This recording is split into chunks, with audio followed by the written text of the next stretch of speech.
বেহায়ার মতো বুকের আঁচল ফেলে দিয়ে আমাকে কাছে টানার চেষ্টা করছো কেন? চাঙ্গুকের কথা শুনে তাড়াতাড়ি আঁচল ঠিক করলো তে। খুব জেদ কাজ করছে তের মাঝে। নিজের বউকে কেউ এভাবে বলে? তে কি ইচ্ছে করে বুক উদাম করে রেখেছিল নাকি? ভুলবশত আঁচল পড়ে গেছে আর সেজন্য কথা শোনাতে হবে? অদ্ভুত লোক। তে চাঙ্গুকের কাছে গিয়ে বলল, এই যে মিস্টার চাঙ্গু, কিভাবে নিজেকে চুরির সাথে আটকে গিয়ে শাড়ি আঁচল পড়ে গেছে। বুক উদাম করে আপনাকে বিমোহিত শিহরিত কোনটাই করার ইচ্ছা আমার নেই। তা আবার আপনার মতো লোককে। আপনি কতটা কাপুরুষ বুঝতে পারছেন? বাসরাতে বউয়ের সাথে গল্প করবেন, আদর করবেন, তা না করে উল্টো কথা শোনাচ্ছেন।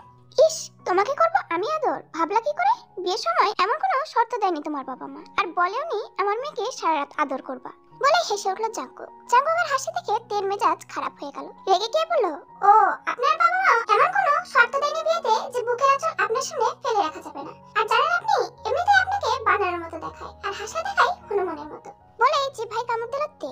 ইস, কি করলো সে এটা? লোকটা আবার রাগ করবে না তো? মনে মনে তাই ভাবছে তে। কিন্তু চাঙ্গুক রাখলো না, উল্টো থেকে বলল, আলিফ লায়লার ভূত দেখেছো? যে মানুষগুলো দেখতে ভালো দেখায় না, তাদের প্রচুর ময়দা মাখায়, তখন তাদেরকে ভূতের মতো দেখায়। আমার সামনে এখন সেরকমই এক পেতনি বসে আছে। কি? আমি দেখতে পেতনির মতো? হ্যাঁ, পুরাই তেলাপোকার মতো। আচ্ছা, তোমার নাম তে রাখলো কেন? তোমার নাম রাখা উচিত ছিল তেলাপোকা। তে রেগে বলল, আমি তেলাপোকার মতো কোন দিকে? আপনি একটা তেলাপোকা। আমার পেট তেলাপোকার মতো বড় নাকি? জাঙ্কু ফিসফিসিয়ে বলল, দেখলে বুঝতাম পেট কেমন, আর এখন বড় না হলেও হয়ে যাবে। তের প্রচুর রাগ হচ্ছে এই জাঙ্কুকের উপর। তে জানতো এমনটাই হবে। সত্যি কি সে দেখতে পেতনির মতো? বাসরাতে সকল মেয়ে সুন্দর হোক বা না হোক, আশা করে জামাই তার প্রশংসা করবে। আর তের কি কপাল, প্রশংসা তো করলোই না, উল্টো আঁচল বুক থেকে সরে যাওয়াতে কতগুলো কথা শোনালো। একটা দীর্ঘশ্বাস ফেলে ওয়াশরুম থেকে বের হয়ে দেখে জাঙ্কুক ফেসবুক চালাচ্ছে। আজব লোক, সে হয়তো প্রথম লোক যে বিয়ের রাতে ফেসবুক চালাচ্ছে। চাঙ্গুকের কাছে গিয়ে বলল, কেমন লোক আপনি? 5 ফুট 10 ইঞ্চি লম্বা সুদর্শন এক যুবক আমি। সেটা জিজ্ঞেস করিনি, বলছি আপনি কি রকম লোক বাসরাতে ফেসবুক ইউজ করছেন? কেন, আজকে কোনো বিশেষ রাত যে ফেসবুক ইউজ করা যাবে না? অবশ্যই বিশেষ রাত। আমি তো দেখছি অন্য সব দিনের মতো একটাই চাঁদ উঠেছে, বিশেষ কোনো দিক নেই। আপনি একটা ইচ্ছা করছে ফোনটা এখন ভেঙে দিই। কেন, ফোন আবার কি করলো? ফোন কিছু করেনি, করেছেন তো আপনি। তো ফোন ভাঙবা কেন? পারলে আমাকে ভাঙো। পারলে তাই করতাম। কি ভাব ফোনের সাথে? বাসরাতে বউ রেখে ফোন নিয়ে টিপাটিপি। তো তোমাকে টিপতাম? মুখে কিচ্ছু আটকায় নেই লোকে। তে বুঝলো চাঙ্গুকের সাথে আর কথা বাড়িয়ে লাভ নেই, তাই চাঙ্গুককে বলল, রুম থেকে বের হন, শাড়ি পাল্টাবো। ওয়াশরুমে গিয়ে পাল্টাও। না, সেখানে পাল্টালে শাড়ি ভিজে যাবে। তো আমার সামনেই পাল্টাও। আপনার মতো লুচ্চু লোকের সামনে আমি শাড়ি পাল্টাবো? কখনো না। হোয়াট ইজ লুচ্চু ডিয়ার? আপনার সাথে কথা পেঁচানোর ইচ্ছে নেই, দয়া করে বের হন রুম থেকে। না, যাব না। আপনি বের হবেন নাকি চিৎকার করে উঠবো? তখন সবাই ভাববে যে ছেলে বিয়ে করতে চায় না, সে এখন বউ পাওয়ার আগেই। থাক, আর কিছু বলতে হবে না, গেলাম। অবশেষে বের হলো চাকু। গরমে ঘেমে গেছে তে, শাড়ি পরার অভ্যেস নেই। তে ভাবছে যে মেয়ে শাড়ি সামলাতে পারে না, সে কি করে এই ছাত্রা লোককে সামলাবে? আসলে চাকুকে বিয়ে করবে তেও ভাবেনি। চাকুকের ছোট বোন জিমিন তের সাথে পড়ে, তারা বেস্ট ফ্রেন্ড। সারাদিন জিমিন তের কাছে ওর পরিবারের গল্প করত। একদিন বলল, জানিস তে, আমার ভাইয়ের জন্য গত 2 বছরে 100+ মেয়ে দেখেছি, কিন্তু ওর নাকি কাউকেই ভালো লাগে না। একটা না একটা সমস্যা বের করবেই। ভাইয়ার বিয়ে হওয়ার পর সুগা আর আমার বিয়ে হবে। সুগা তো খুব রেগে আছে ভাইয়ার উপর। ও বলেছে ভাইয়া নাকি বিয়েই হবে না, আর আমাদেরও বিয়ে করতে হবে না। সুগা ভাইয়ের তো আর তর্স হয়েছে না, কি করবে বেচারা? তা তোর ভাইয়া কেমন মেয়ে পছন্দ? তার আর পছন্দ, কত মেয়ে কত কিছু করলো ভাইয়ার জন্য, কিন্তু ভাইয়ার তাও পছন্দ না। সে অসাধারণ কাউকে নাকি বিয়ে করবে। আমার মনে হয় ভাইয়া বিয়েই করবে না। তাহলে পরিচয় থেকে পড়ে নিতে, তাকে তো পছন্দ করবে, সে অসাধারণ হবে। না রে, আমার যে ভাইয়া তাও বলবে পাখা আছে কেন। আমাকে বিয়ে করতে বল। করবে না। আমাকে দেখলে তোর ভাই বিয়ে না করে পারবেই না। না রে, দেখবি, তাও সমস্যা বের করবে। চ্যালেঞ্জ করলাম, বিয়ে উনি আমাকেই করবে। আমিও চ্যালেঞ্জ করলাম, যদি ভাইয়াকে বিয়ে করতে পারিস তাহলে তোকে আমার হানিমুনে নিয়ে যাব, আর তুই হারলে আমাকে তোর হানিমুনে নিয়ে যাবি। এর কয়েকদিন পর সত্যি সত্যি জিমিন ওর ভাই, মা, বোন আর চাচাকে নিয়ে তেদের বাসায় আসলো। ওদের পরিবারের সবাই তেকে পছন্দ হলো। চাংকুকে ওর চাচা মিনহু জিজ্ঞেস করলো তেকে পছন্দ হয়েছে কিনা। চাংকুক হয়তো সমস্যা খুঁজছিল, তার কিছু বলার আগেই তে বলল, আমার পছন্দ হয়নি ওনাকে। সবাই তো অবাক, জিমিন বেশি অবাক হলো, কারণ চাংকুককে পছন্দ না করার কিছুই নেই। আর তাছাড়া তেই দেখতে আসতে বলেছিল। সবাইকে আর অবাক করে চাংকুক বলল, ওকে আমি বিয়ে করব, এবং এই মুহূর্তে। তে জানতো চাংকুক যা ঘাটতে এলো, উল্টাপাল্টা কিছু বলে বিয়ে করতে পারে, আর তাই হলো। সেদিন চাংকুকের সাথে তের বিয়ে হলো, আর আজকে তেকে চাংকুক তার বাসায় আনলো। সে চাংকুকে রিজেক্ট করেছে, সেজন্য এখন তার প্রতিশোধ নিচ্ছে। প্রতিটা কথা যেন তেতো আর ঝাল মিশ্রিত। তবে কিছুতে একটা সমস্যা আছে, জাঙ্কুক কেন বিয়ে করতে চায়নি আমাকে জানতেই হবে। এর মধ্যে কিছু তো রহস্য লুকিয়ে আছে। দরজা ধাক্কানোর শব্দে তে কল্পনা থেকে ফিরে এলো। এতটাই কল্পনাতে বিভোর ছিল যে শাড়ি পাল্টানোর কথা ভুলে গিয়েছে বেচারি। তাড়াতাড়ি দরজা খুলে দেখে জিন দাঁড়িয়ে আছে। জিন বলল, এই মেয়ে, তোমাকে রেখে ও রুম থেকে বের হয় কি করে? আসলে আপু, আমি বের হতে বলেছি। ওর দোষ নিজের ঘাড়ে নিতে হবে না। আমি আমার ভাইকে চিনি খুব ভালো করে। তারপর জাঙ্কুকে রুমে আসতে বলে জিন চলে গেল। আসলে আমি সরি, আমার জন্য আপনাকে কথা শুনতে হলো। তের কথা শুনে জাঙ্কুক বলল, থাক, আর সরি বলতে হবে না। আর তুমি পাল্টাবার শাড়ি পারবা না যখন আমাকে বললে পারতে। তে কিছু বলার আগে জাঙ্কুক শাড়ির পিনগুলো ছুটিয়ে দিল। তারপর বলল, আমি অন্যদিকে তাকিয়ে আছি, তুমি শাড়ি পাল্টাও, আর ঝামেলা করো না। তে শাড়ি পাল্টানোর পর জাঙ্কুক তাকে উঁচু করে আসতে বলল। তেও কিছু বলল না। একসাথে দুজন নামাজ শেষ করতেই জাঙ্কুক তেকে টেনে কাছে নিয়ে কানে কানে বলল, তোমাকে মেনে নি বা নানি, তুমি তো আমার বউ। জাঙ্কুকের ঠোঁট দুটো তের কানে লাগতেই কেমন যেন এক অনুভূতিতে হারিয়ে গেল তে। জাঙ্কুক তের কপালে একটা চুমু খেয়ে বলল, বউ হিসেবে এটা তোমার প্রাপ্য। জাঙ্কুকের মুখে বউ কথাটি শুনে অদ্ভুত এক ভালো লাগা কাজ করছে তের মাঝে। তে মনে মনে ভাবে, এই লোকটা এমন কেন? কিছুক্ষণ আগেও কত কথা শোনালো, আর এখন সত্যি কি সে আমাকে মেনে নেবে, নাকি ক্ষণিকের মোহ? ওর চুমু দেওয়া, ওর বউ বলা, ওর জড়িয়ে ধরা, সবকিছুতে যেন লুকিয়ে আছে অনেক ভালোবাসা। এই চাচার লোকটার সাথে ঝগড়া করলেও খুব ভালোবেসে ফেলেছি। তে মনে মনে এগুলো ভাবছিল। তখনই জাঙ্কুক বলে ওঠে, জানো, মেয়ে মানুষের প্রতি কেন জানো রাগ কাজ করে খুব। ওরা মানুষের মনে খেলা করে, ছেলেদের সাথে প্রতারণা করে, আর সুন্দরী মেয়ের সব দিকে আরো এক ধাপ এগিয়ে। আর তাই আমি বিয়ে করতে চাইনি। প্রতিটা মেয়েরই কোনো না কোনো দোষ খুঁজে বের করতাম। মা আমার উপর বিরক্ত হয়ে গত 1 মাস ধরে মেয়ে দেখা বন্ধ করে দিয়েছে। আমিও যেন হাত ছেড়ে বাঁচলাম। জিমিন সেদিন তোমাকে দেখতে যাওয়ার কথা বলতেই মা মানা করে দেয়। পরে আপু অনেক বুঝিয়ে মাকে নেয়। মা বলে দিয়েছিল এবারই শেষ, আর না। আমি তো তোমাকে দেখার পর সমস্যা খুঁজছিলাম, কিন্তু তুমি যখন বললে যে আমাকে পছন্দ হয়নি, তখন খুব জেদ কাজ করে। তাই জোর করে তখনই তোমাকে বিয়ে করে নি। আচ্ছা সত্যি বলো তো, আমাকে কি তোমার সত্যি পছন্দ হয়নি? আপনার মতো ছেঁচড়া লোককে পছন্দ করব আমি? তুমিও কম ছেঁচড়া না। তোমার মতো মেয়েকে বিয়েতে জোর করে রাজি করানো সম্ভব না। কিছু তো একটা হয়েছে। কিছু হয়নি, ঘুমাবো এখন। ঘুমাও, তবে আমি তোমাকে সম্পূর্ণভাবে স্ত্রীর অধিকার দিতে পারবো না। যদি মনে হয় তুমি অন্য সব প্রতারক ঠকবাজ মেয়েদের থেকে আলাদা, তাহলে তোমাকে আমি মেনে নিব। জানি এটা অন্যায়, তবুও মেনে নিতে হবে তোমাকে। কি কপালতে, জাঙ্কুক এত কাছাকাছি শুয়ে আছে তে, কিন্তু আসলে তো অনেক দূরত্ব তাদের মাঝে। মনের দূরত্বই আসল দূরত্ব। ফজরের নামাজ আদায় করে তে জাঙ্কুককে ডাকছে, কিন্তু কোনো সাড়া নেই। অথচ নামাজের সময় শেষ হয়ে যাচ্ছে। তাই কিছুটা পানি এনে মুখে ছিটালো তে, আর তখনই চেঁচিয়ে উঠলো জাঙ্কুক, এই মেয়ে, তোমার কি কোনো বুদ্ধি নেই? সকালে এত সুন্দর ঘুমটা নষ্ট করলা। কাল কতটা জার্নি করেছি, আজ একটু শান্তিতে ঘুমাবো তাও দিচ্ছ না। ও, বিয়ে তো শুধু আপনার হয়েছে, আর জানিয়ে শুধু আপনিই করেছেন। আমি উঠতে বলে আপনি কেন পারবেন না? জাঙ্কুক আর কিছু বললো না, নামাজ পড়তে চলে গেল। বারান্দায় দাঁড়িয়েছে তে, তার মাথা ব্যথা করছে খুব। 1 কাপ চা হলে ভালো হতো, কিন্তু কাকে বলবে এই সকালে, তাই ভাবছে তে। একটু পরে জাঙ্কুক 2 কাপ চা নিয়ে আসলো। লোকটাকে মনে মনে ধন্যবাদ দিল তে। 1 কাপ চা তের হাতে দিয়ে বলল, সকালে নামাজে ডাকার জন্য ধন্যবাদ। তে মুচকি হাসে। যাই হোক, এখন একটু শাশুড়ি মায়ের কাছে যাই, থাকেন। জিমিন থেকে দেখেই বলে, ও মা, নতুন বউ এত সকালে? আমি তো ভাবছি সারা রাত রোমান্স করবে, আর আজ সারাদিন ঘুমাবে। তার রোমান্স কেমন হলো? এই মেয়ে, আমি তোর বিয়ান লাগি যে সব জিজ্ঞেস করছিস? আমি তোর ভাইয়ের বউ, তার শাশুড়ি মা কোথায়? তখনই জেনে আসলো। তাকে দেখে জিমিন বলল, দেখো মা, কত সকালে উঠেছো তোমার বৌমা। আমি হলে তো 2 দিন শুধু ঘুমাতাম। তোর মতো হবে কেন? ও অনেক ভোরে উঠেছে, জাঙ্কুক এসে চা করে নিয়ে গেছে। তাই নাকি? তোমার ছেলে দেখি বউয়ের প্রেমে হাবুডুবু খাচ্ছে। তা তুই এত সকালে উঠলে কিভাবে? মা, আজ ভার্সিটিতে প্রোগ্রাম আছে। ও, কথা বলতে হলে তোরা, আমি যাই বলেই জেনে চলে গেল। কে জিমি, কিসের প্রোগ্রাম আজ? প্রোগ্রাম না অন্য কিছু? উফ, তে আসতে বল। সুগা বলল গুরুত্বপূর্ণ কথা আছে, তাই ওর সাথে বের হবো। ফোনে বললেই তো হয়, তাই করা লাগে? বেশি দেরি করিস না, থাক, রুমে গেলাম। যাও, ভাইয়ের কাছে মন পড়ে আছে সেটা বললেই হয়। হ্যাঁ, তুমি তো আবার অনেক বুঝো। বিকালে জাঙ্কুক ঘুমাচ্ছে, ফের ভালো লাগছে না, তাই বাড়ির পিছনের দিকে ঘুরতে আসলো। এসে তো তে অবাক, একসাথে 2টা হিজল ফুল গাছ, গাছের নিচে বিছিয়ে আছে অসংখ্য লাল লাল হিজল ফুল। মুহূর্তেই মনটা ভালো হয়ে গেল তের। 2টা গাছের একটাই ফুল আছে, অন্যটা নেই। তে ধরে নিল একটা ছেলে গাছ আর অন্যটা মেয়ে গাছ। ফুল আছে ওই গাছটাকে উদ্দেশ্য করে বলল, দেখ তোর ভাগ্য কত ভালো, তোকে দেখতে ঠিক নতুন বউয়ের মতো লাগছে। আর দেখ, ছেলে গাছটা তোর দিকে ঝুঁকে আছে, যেন তোকে ছাড়তেই চাইছে না। তোকে দেখে আমার হিংসে হচ্ছে খুব। আমার জামাইটা কেমন কালারটা ঝগড়া করে কাটালো, একটুও ভালোবাসে না আমাকে। কে বলেছে ভালোবাসে না? শব্দটা শুনে চমকে উঠল তে। পিছনে ফিরে দেখে জাঙ্কুক। জাঙ্কুক তের কাছে এসে বলল, আমার নামে অভিযোগ দেওয়া হচ্ছে। আপনি না ঘুমাচ্ছিলেন? বউ একা একা বিরহের সংলাপ বকছে। আমি ঘুমাই কি করে?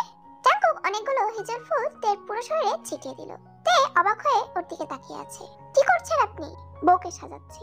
তোমাকেও হিজল গাছটার মতো সাজালাম, এখন তোমার জামাইও তোমার পাশে। এখনো কি মনে কষ্ট আছে?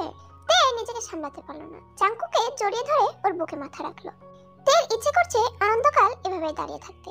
সকালে তের জন্য চা করা, এখন আবার ফুল ছড়িয়ে তের মন ভালো করার চেষ্টা করছে। হিজল গাছের নিচে গিয়ে দুজনে বসলো। তে চাঙ্কুকের কাঁধে মাথা দিয়ে বসলো। অনুভূতিটাই অন্যরকম।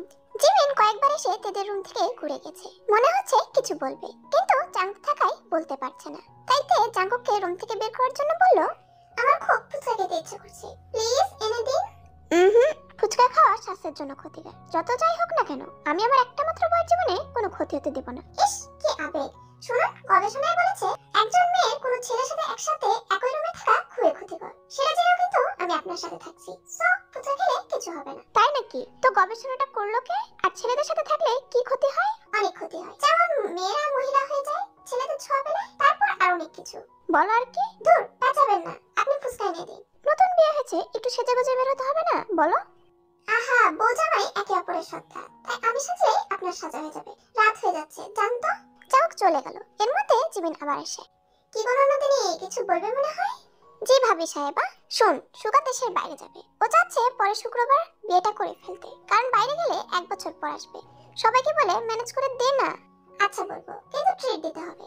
সব দিব, তুই শুধু একটু ম্যানেজ কর। Okay dear. চাঙ্কুক ফুচকা এনে জেমিনা জিনকে দিল, আর বাকিগুলো রুমে নিয়ে একা একা খাচ্ছে। এ যখন খেতে চাইলো তখন বলল, আহা, তোমাকে কষ্ট করে খেতে হবে না, আমি খেলেই তো তোমার খাওয়া হয়ে যাবে। জানোই তো, স্বামী স্ত্রী এক সত্তা। তের কথা তেকেই শোনাচ্ছে। তে কতটাই না পছন্দ করে ফুচকা, আর চাঙ্কুক তাকে না দিয়ে একা একা খাচ্ছে আর বলছে, আহ কি ঝাল, সত্যি ফুচকা অনেক মজার খাবার। তে ভাবে শেষ হয়তো কয়েকটা রাখবে, কিন্তু সবগুলোই খেয়ে ফেললো। তে জেদ করে জিনের রুমে চলে গেল। জিনের মেয়ে নামজিন তেকে বলল, মামি, মামা তোমাকে অনেক ভালোবাসে, দেখো তোমার জন্য কতগুলো ফুচকা এনে আমাদের রুমে রেখে গেল। না, ওগুলো তোমার জন্য এনেছি। তখন জিন বলে ওঠে, না, আমরা খেয়েছি, এগুলো তোমার জন্য এনে রেখে গেছে। চাঙ্কুক বলেছে রুমে গিয়ে আগে তোমাকে লোভ দেখাবে, তারপর এগুলো নিয়ে তোমাকে দিবে। জানো, আমার ভাইটা খুব ভালো, ওকে বুঝিয়ে মানিয়ে নিতে পারলে তুমি অনেক সুখী হবা। তে মনে মনে বলল, হ্যাঁ সত্যি অনেক ভালো। তের খুব খারাপ লাগছে। বিয়ে হলেই দূরত্ব চলে আসে। তে তার আম্মুর সাথে কথা বলেছে, তো তোর বাড়ি কান্না করেছে। ছোট বোনটার জন্য খারাপ লাগছে তার। আবার কতদিন পর দেখবে, ভাবতেই কান্না আসছে তে। চালক এসে কাছে দাঁড়াতেই ওকে ধরে কান্না করে দিল তে। আহ, কাঁদছো কেন? ফুচকা দিইনি বলে? আচ্ছা এনে দিচ্ছি। তে চোখ মুছে বলে, ফুচকা জন্য কেউ কাঁদে? মা বললো 1 মাস পর বাড়ি যেতে, খুব খারাপ লাগছে। হ্যাঁ, মা আমাকেও বলেছে কান্না থামাও, আর কিছুদিন যাক, তারপর নিয়ে যাব। আজ তেদের বাসা থেকে তের মামা মামি আর তের আব্বু এসেছে তেকে দেখতে। তারা একদিন থেকে চলে গেল। মেয়েদের জীবন আসলে অনেক কষ্টের, কত কিছু ত্যাগ করতে হয়। চাঙ্কুক দুপুরে একটা নীল রঙের শাড়ি নিয়ে আসলো, সেটা দেখেই মন ভালো হয়ে গেল তে। তে চাঙ্কুককে বলল, আপনি কিভাবে বুঝলেন নীল রং আমি পছন্দ করি? চাঙ্কুক কিছু না বলে হেসে বলল, বিকালে আমরা বের হবো, শাড়ি পরে তৈরি থেকো। চাঙ্কুক তেকে নিয়ে ওদের বাসার পাশে বের হয়। তারা অনেক সুন্দর টাইম কাটায়। তে হঠাৎই বলে ওঠে, আপনাকে কিছু কথা বলার ছিল। বলো। সুগা ভাইয়ের সাথে জিমিনের বিয়েটা তাড়াতাড়ি দিলে ভালো হতো। সুগা ভাইকে তার কোম্পানি থেকে উন্নত প্রশিক্ষণের জন্য দেশের বাইরে পাঠানো হবে 1 বছরের জন্য। সামনের মাসে চলে যাবে। মাকে বলে পরের শুক্রবার বিয়ের ব্যবস্থা করলে ভালো হতো। আচ্ছা দেখি। কোনো দেখা দেখিনি, কনফার্ম করতে হবে। আচ্ছা, বাসায় যেয়ে নি। তেরা বাসায় ফিরে দেখে চাঙ্গুয়ের চাচা চাচি আর ওদের ছেলে এসেছে। ওরা বিয়েতে যেতে পারেনি, দেশের বাইরে ছিল। দেখে দেখে লিসা বলে, তোমার তো ভাগ্য ভালো চাঙ্কুককে পেয়েছো। তোমার চেয়ে সুন্দরী কত মেয়েকে বিয়ে করতে চেয়েছিল, কিন্তু ও করলো না। শেষ পর্যন্ত তোমাকেই করলো। আমার বোনের মেয়ে তোমার চেয়ে অনেক সুন্দরী আর ধনীও, ওকে না করে তোমাকে করলো। কি জানে তোমার মাঝে কি খুঁজে পেয়েছে। চাঙ্কুক রাগ রাগ ভাব নিয়ে বলল, চাচি, এসব তোমার না জানলেও চলবে। সুন্দরী বউ হলেই যদি সব মানুষ সুখী হতো, তাহলে সবচেয়ে বেশি সুখী চাচার হওয়ার কথা ছিল। অথচ সে সবচেয়ে অসুখী মানুষ, আর তে যথেষ্ট সুন্দরী, আর ওর মনটা অনেক ভালো। ও আমার পরিবারকে 2 দিনেই আপন করে নিয়েছে, যেটা আপনার বোনের মেয়ে পারতো না। লিসা তেতে উঠে বলল, তুই আমার সাথে ভেবে কথা বললি, আমিও দেখে নিব কতটা ভালো এই মেয়ে। তে ভাবছে এত সমস্যার মধ্যে আরেক সমস্যা উপস্থিত। সকালে ঘুম থেকে উঠে তে নিজেকে আবিষ্কার করলো চাঙ্কুকের বুকে। প্রতিদিন তো মাঝখানে কোল বালিশ থাকে, তাহলে আজ কোথায় গেল?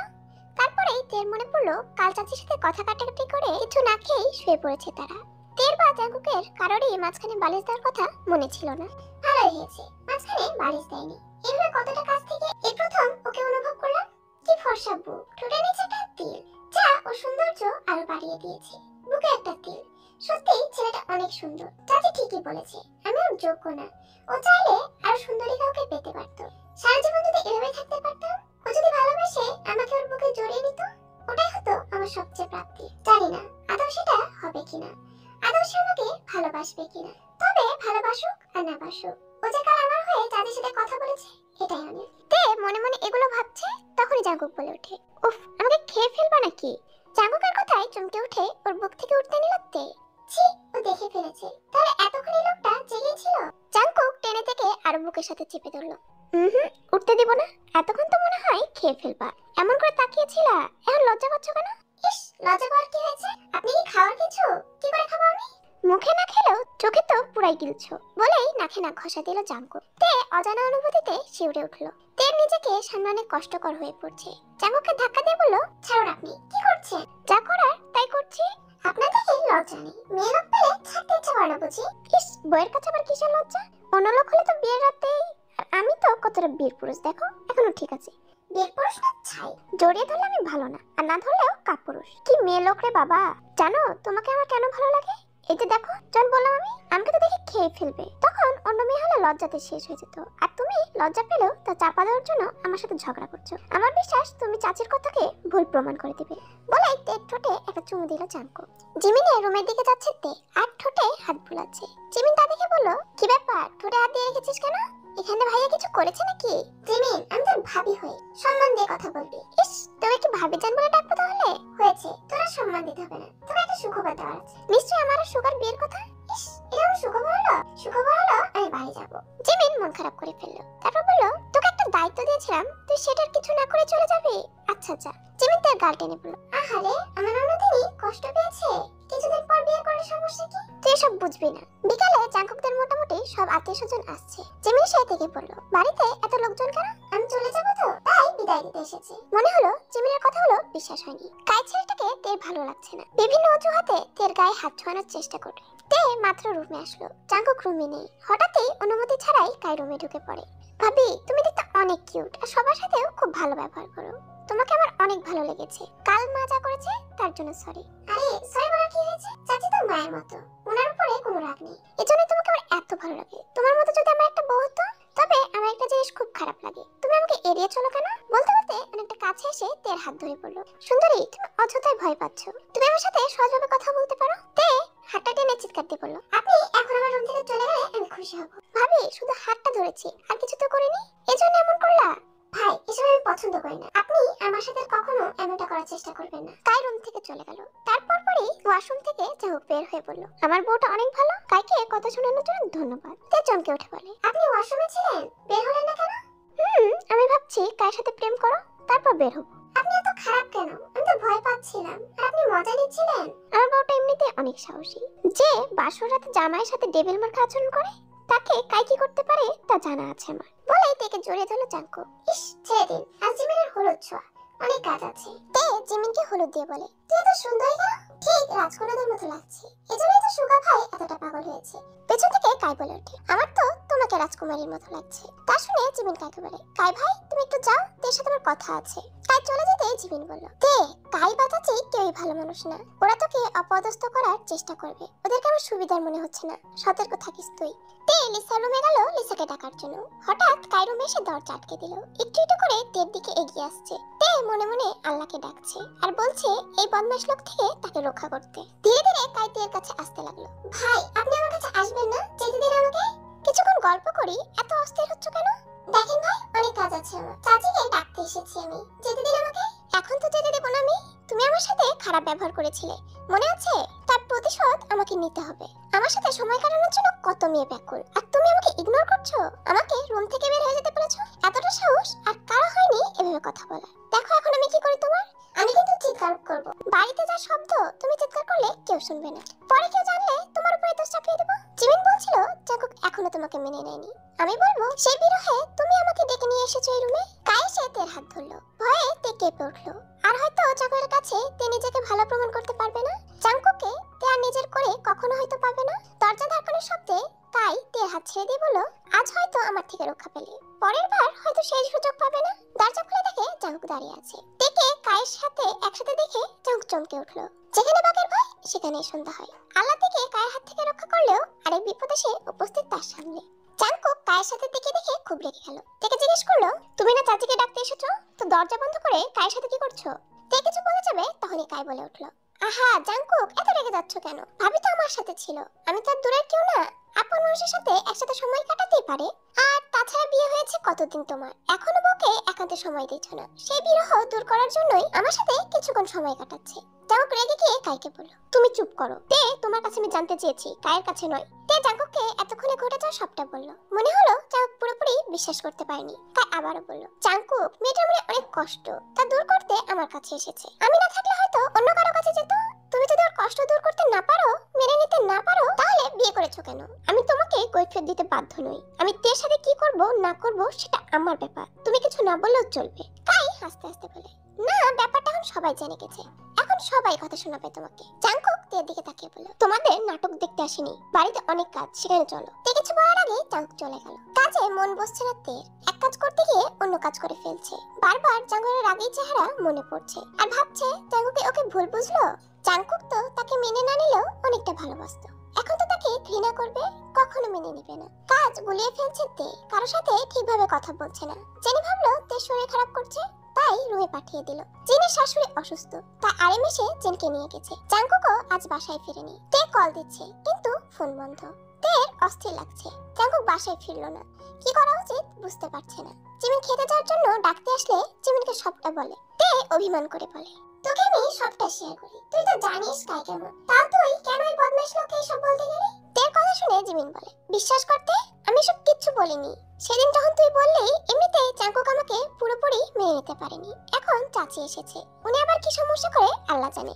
তখন কাই ভাই শুনেছিল, উনি আমাকে এসে জিজ্ঞেস করেছিল, আমি কিছুই বলিনি, বিশ্বাস কর। তে জিমিনকে জড়িয়ে ধরে কেঁদে দিল। রাত থেকে যতবার কলিং বেল বেজেছে ততবারই তে দৌড়ে গিয়েছে। এই বুঝে জাংকুক বাসায় ফিরল, কিন্তু ফেরেনি। আজ জিমিনের বিয়ে। তের শরীর দুর্বল, কাল রাত থেকে কিছু খাওয়া হয়নি তার, সাজগোজ করতেও মন চাচ্ছে না তার। জিমিনকে বিদায় দেওয়ার সময় জাংকুক আসলো, জিনও এসেছে। এই বিদায় মুহূর্তেও কালকের কথা ভুলেনি জিমিন। জাংকুককে বলল, ভাইয়া আজ বাসায় থাকবা, কোথাও যাবা না। তের কোনো দোষ নেই, ওকে ভুল বুঝো না। বলো ভাই আমার কথা রাখবা, তুই চিন্তা করিস না, ও বাড়িতে ভালোভাবে থাকিস। তারপর সুয়াকে বলল জিমিনের খেয়াল রাখতে, ওর যেন কোনো কষ্ট না হয়। জাংকুক জিমিনের কথা রেখেছে, বাসায় আছে। জিন অনেকটা অসুস্থ হয়ে গেছে, বাড়ির সব কাজ তেকেই সামলাতে হচ্ছে। তে রুমে ঢুকে দেখে জাংকুক এখনো জেগে আছে। তে ওর কাছে যেতে জাংকুক তের গলা চেপে ধরে বলল, এই মেয়ে, তোমাকে তো আমি সবসময় হাসি খুশি রাখার চেষ্টা করেছি, শারীরিক মিলনে কি সব মাত্র এই কয়দিন, তাই সইতে পারলা না? চলে গেলে কায়ের কাছে আমার নামে বিচার দিতে? আসলে তোমরা মেয়ে মানুষ অনেক খারাপ, বিশ্বাসঘাতকতা করো তোমরা। আমি ভেবেছি তুমি অন্য সবার চেয়ে আলাদা হবা, না, আমার ধারণা ভুল। তের খুব কষ্ট হচ্ছে, জাংকুককে ভুল বুঝলো এটা ভেবেই। জাংকুক, আপনি তো জানেন চাচি কাই কি রকম, সেদিন রুমে এসে কেমন করেছে তা পুরোটাই তো আপনি জানেন, তারপর এমন করছেন কেন? হ্যাঁ আমি জানি, আর যা জানি সবটাই ভুল। তুমি সেদিন জানতে ওয়াশরুমে আমি, আর তা জেনেই তুমি কাইকে এসব কথা বলেছিলে। আপনার হঠাৎ এরকমটা কেন মনে হলো? মনে হওয়ার অনেক কারণ আছে, সবাই জানে আমি তোমাকে মেনে নিয়েছি, তাহলে কাই কি করে জানলো আমি তোকে মেনে নিইনি? বিশ্বাস করুন আমি বলিনি ওকে, সেদিন জিমিনকে বলার সময় ও শুনেছিল। দয়া করে নাটক বন্ধ করো। সারা রাত নির্ঘুম কাটিয়েছে তে। সকালে জিন রুমে এসে তে আর জাংকুককে বলল, তোমরা মায়ের রুমে এসো, কথা আছে। জিনের রুমে যাওয়ার পর তে দেখে মোটামুটি সবাই আছে রুমে। তোমাদের সবাইকে এখানে ডেকে এনেছি একটা গুরুত্বপূর্ণ কথা বলতে, একটা শয়তানের মুখোশ খুলতে। তে অবাক হয়ে তাকিয়ে আছে জিনের দিকে। কি বলতে যাচ্ছে জিন? জিন বলা শুরু করে, কাল দুপুরে আপনাদের জামাই কল দিয়েছিল, কথা বোঝা যাচ্ছিল না লোকজনের শব্দে, তাই আমি চাচির রুমের বারান্দায় গিয়েছিলাম কথা বলার জন্য। কথা শেষ না হতেই কল কেটে যায়, তাই আমি ওখানে বসেছিলাম। হঠাৎ তে আর কায়ের কথায় আমি চমকে উঠি। তেকে নিয়ে নেতিবাচক ধারণা জন্মে আমার, তাই বারান্দাতেই চুপ করে বসে থাকি। কিন্তু পরক্ষণেই আমার ধারণা পাল্টে যায়। বদমাইশ কাই ওর সাথে খারাপ কিছু করার কথা বলে। তে ওকে অনেক অনুরোধ করে এমনটা না করার জন্য, কিন্তু ও তের কথা শুনেনি। ও যখন তের হাত ধরে তখন আমি রুমে যেতে চাই, যাতে কাই তের কোনো ক্ষতি না করতে পারে। আর তখনই জাংকুক দরজায় নক করে, আর ঠিক সেই মুহূর্তে আপনাদের জামাইও কল দিয়ে কান্না করে ওর মা অসুস্থ, হাসপাতালে ভর্তি করেছে। কথা শেষ করে দেখি ওরা রুমে নেই। সে সময় আমি চলে যাই হাসপাতালে মাকে দেখতে। জাংকুককে আর সত্যিটা বলা হয়নি, তাই হাসপাতালে গিয়ে জাংকুককে সত্যিটা বলার জন্য অনেকবার কল দিই, কিন্তু ওর ফোন বন্ধ ছিল। কতটা বদমাইশ এই কাই বুঝতে পারছেন? সবটা শুনে জাংকুক তের কাছে এসে বলে, শুধু শুধুই আমি তোমাকে ভুল বুঝেছি, ক্ষমা করে দাও প্লিজ। তে কিছুই বলল না। তার খুব অভিমান কাজ করছে। পুরোটা ভালো করে না জেনে কিরকম আচরণ করলো তার সাথে। জিন জেনিকে বলল, মা তুমি কিছু বলবা না? আমি সেদিনই বলেছিলাম চাচি বা কাই কেউ সুবিধার না, ওদেরকে বাড়িতে থাকতে দিও না, এরা যেখানে যায় সেখানেই অশান্তির সৃষ্টি করে। এটা শুনে লিসা রেগে চেঁচিয়ে বলে ওঠে, অনেক হয়েছে, খুব অপমান করেছো তোমরা। আমার ছেলের কোনো দোষ নেই, সব দোষ ওই মেয়েটার। ওদের মতো মেয়েকে খুব ভালো করে চিনি আমি। ভাবছিলাম কিছুদিন থাকবো, কিন্তু তা আর হলো না। এই মেয়ের জন্য আমাকে কথা শুনিয়েছো, দেখবা এই মেয়েও ও শাশুড়ির মতোই অন্য ছেলের সাথে পালাবে। এই কথা বলাতে জাগক প্রচুর রেগে যায়। কাইকে বলে, এই মুহূর্তে তোর মাকে নিয়ে বেরিয়ে যা, উনি খুবই বাজে মহিলা। মিনহু লিসাকে বলল, তুমি আমার জীবনটা ধ্বংস করেছোই, এখন যেখানে যাও সেখানেই অশান্তি সৃষ্টি করো, তোমাকে নিয়ে কোনো শান্তি নেই। লিসা আর কাইকে নিয়ে মিনহু চলে যায়। অবশেষে আপদ দূর হলো, যেখানে যায় সেখানে ঝামেলা করে। আর জাংকুক যা কিছু ঘটুক না কেন পুরোটাই যাচাই বাছাই না করে কাউকে কথা শোনাবি না। মাত্র তো কয়দিন, জীবন চলার পথে অনেক বাধা আসবে, বিশ্বাসের উপর ভিত্তি করে সম্পর্ক টিকিয়ে রাখতে হয়। জিমিন আমাকে সবটা বলেছে, তুই ওকে অনেক কষ্ট দিয়েছিস, আর তুই তাকে এখনো মেনে নিসনি কেন? আমার আপন মা আমাকে কত ছোট রেখে অন্য লোকের সাথে চলে গেল, তার শোকেই আমার বাবা মারা গেল। তাই আমি চেয়েছি ওকে কিছুদিন সময় দিতে, যাতে ওর আমাকে ভালো না লাগলে সহজে চলে যেতে পারে। তাহলে আমার মতো আর কোনো সন্তানকে কষ্ট পেতে হবে না। ভাই, সব মেয়ে লোক এক না। মাকে দেখ, উনি এই সংসারে যখন বাবার দ্বিতীয় বউ হয়ে আসে তখন আমি অনেক ছোট, তুই তো আরো ছোট। বিয়ের 1 বছর পরেই জিমিনের জন্ম হয়, তার পরের বছর বাবা মারা যায়। তারপর তো মা একাই সবটা সামলেছে, উনি তো অন্য কারো হাত ধরে চলে যায়নি, সংসার নিয়ে নিজেকে ব্যস্ত রেখেছে, আমাদের তিনজনকে সমানভাবে দেখেছে। কেউ তো কখনো বুঝতেই পারেনি আমরা সৎ ভাই বোন। তুই কি আর কষ্ট দিস না, ওকে এবার মেনে নে, ওর সাথে তুই অন্যায় করছিস। জাংকুক তের দিকে তাকিয়ে বলল, ওর সাথে আমি অনেক খারাপ আচরণ করছি, ওকে আমাকে মাফ করবে? মাফ না করার কি আছে, সংসার জীবনে রাগ অভিমান হতেই পারে। আর শোন, জিমিনকে নিয়ে সুগা সিলেট যাবে, তুই গিয়ে ওদেরকে আমাদের বাসায় নিয়ে আয়। জিমিন আর সুগা আমাদের সাথে দেখা করেই চলে যাবে। এই জিমিন, আমাকে নিবি না হানিমুনে? দেখে জিমিনকে বলে, আমার হানিমুনে তোকে নিব কেন? আমার বিয়ের আগে বাজি ধরেছিলে মনে নেই? অত আগের কথা মনে থাকে বুঝি? থাক, আর মনে থাকতে হবে না, একাই যাও আর ভালোভাবে এনজয় করো। তোমাকে তো ভাইয়া মেনে নিয়েছে, এবার তোমাকে হানিমুনে পাঠানোর ব্যবস্থা করব। থামো। তে মুখ বাঁকিয়ে বলে, থাক, আর পাগলামো করতে হবে না। সারাদিনের কাজ শেষে মাত্র রুমে আসলো তে। রুমে আসতে জাংকুক থেকে জড়িয়ে ধরে বলে, বউ সরি, ওর সাথে তোমাকে দেখে আমার হিতাহিত জ্ঞান লোপ পেয়েছিল, সঠিকটা বিচার বিবেচনা না করেই তোমার সাথে খারাপ আচরণ করেছি, বউ আমাকে মাফ করে দাও। তের খুব অভিমান কাজ করছে, তাই বলল, আপনি যা করেছেন তা আমার প্রাপ্য ছিল, মাপ চাওয়ার মতো কিছুই হয়নি। তা বললে তো হবে না, মাফ করতে হবে। এই দেখো বউ, আমি কান ধরছি। জাংকুকের কান ধরা দেখে তের হাসি পেল খুব, কিন্তু কিছুই বলল না। জাংকুক তের কানের কাছে এসে বলল, কান ধরেছি, মাফ চেয়েছি, ক্ষমা করো আমায়, সব অভিমান ভুলে নাও কাছে টেনে আমায়। জাংকুকের পাগলামো দেখে তের সকল অভিমান চলে গেল। জাংকুককে জড়িয়ে ধরে বলল, আপনি তাহলে আমাকে মেনে নিয়েছেন? এমন পুতুল বউকে না মেনে নেওয়ার উপায় আছে, যে আমার পরিবারের জন্য এত কিছু করেছে, যে আমার শত অপমান মুখ বুজে মেনে নিয়েছে, তাকে তো মানতেই হবে। আর জানো, ভালোবাসায় একটু রাগ অভিমান থাকলে ভালোবাসায় বৃদ্ধি পায়। হ্যাঁ, তবে এমন রাগ করা যাবে না যাতে সম্পর্ক নষ্ট হয়ে যায়। জানো, প্রথম দিনেই তোমার প্রেমে পড়ে গিয়েছিলাম, তোমার বোকা বোকা ঝগড়াগুলো শুনে আমার খুব হাসি পাচ্ছিল। তুমি এখনো বাচ্চাদের মতো আচরণ করো, এখনো বড় হতে পারোনি। তে রাগ দেখিয়ে বলল, আমি বাচ্চা তাই না? তো বাচ্চারা এখন ঘুমাতে দিন, ঘুমাচ্ছে খুব। এখন তো ঘুমাতে দিব না, বাচ্চাকে একটু আদর করে নেই। তে লজ্জায় মাথা নিচু করে রেখেছে। জাংকুক তের মাথাটা উঁচু করে চোখের দিকে তাকিয়ে বলল, তোমার মায়াবী চোখ, কাপা কাপা ঠোঁট করেছে ব্যাকুল আমায়, পরম আবেশে হারাতে চাই তোমাতে, তাও না একটু ভালোবাসতে আমায়? একটু ভালোবাসলে হবে না, অনেকটা ভালোবাসতে হবে। কালকের ব্যাপারে আমার ভিতরটা জ্বলে গিয়েছে, এখন তা দূর করতে হবে। জাংকুক তের কোমর জড়িয়ে ধরে বলল, হ্যাঁ, এই কয়দিনে যে কষ্টগুলো দিয়েছি, আজ রাতে না হয় ভালোবাসার মিষ্টতাই সব দূর করে দিব। শুধু আজ রাতে কেন, আপনার কাছ থেকে সবসময় মিষ্টি আচরণ পেতে চাই। জাংকুক হঠাৎ করে ওর ঠোঁট দিয়ে তের ঠোঁট ছুঁয়ে দিল। তে লজ্জায় মুখ ঢেকে ফেললো। জাংকুক তের আরো অনেকটা কাছে এসে বলল, আজ রাত শুধু তোমার আমার, আজ রাতটা হবে শুধুই ভালোবাসা। জাংকুকের তপ্ত নিঃশ্বাস, এতটা কাছে আসা, এতটা ভালোবাসা তেকে ব্যাকুল করে তুলছে। তের মনে হচ্ছে পৃথিবীর সব সুখ যেন জাংকুকের বুকে লুকিয়ে আছে।